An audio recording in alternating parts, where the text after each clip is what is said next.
இப்பொழுது இருக்கக்கூடிய சமுதாயமானது அவர்கள் வாழ்க்கைக்கான ஸ்டேட்டஸை தேடுறத விட புலனத்துக்கு வைக்கக்கூடிய ஸ்டேட்டஸை தேடுற சமுதாயம் அதிகமாக இருக்கிறாங்க. ஆமாம், வாட்ஸ்அப்லேயும் இன்ஸ்டாகிராம்லேயும் ஸ்டேட்டஸ் வச்சா மட்டும் நம்ம ஸ்டேட்டஸ் உயர்ந்துரும்னு நினைக்கிறாங்க. கண்டிப்பாக நிச்சயமாக கிடையாது. நீங்கள் சோகமாக இருக்கீங்கன்றதை மற்றவங்களுக்கு தெரிவிக்கணுன்றதுக்காக நீங்கள் ஸ்டேட்டஸ் வைக்காதீங்க. ஏன்னா உங்களுடைய சோகத்தை மற்றவருக்கு தெரிய வைக்காதீர்கள். யாருக்கு உங்களுடைய சோகம் தெரியும் என்றால் உங்களுடைய பெற்றோர்களுக்கு தெரியும்.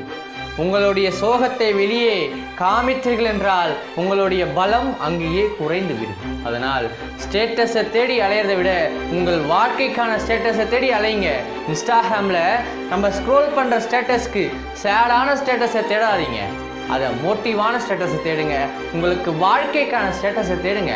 ஸ்டேட்டஸ் என்பது வேணும், அது இந்த ஸ்டேட்டஸாக இருக்கக்கூடாது. அது உங்களுக்கு வாழ்க்கைக்கான ஸ்டேட்டஸாக வைத்துக்கொண்டு இது மோட்டிவேஷனல் சீரீஸ் பாகம் 16 என்பதை உங்களிடம் தெரிவித்துக்கொண்டு உங்களிடமிருந்து விடைபெறுவது உங்கள் யோகமூர்த்தி.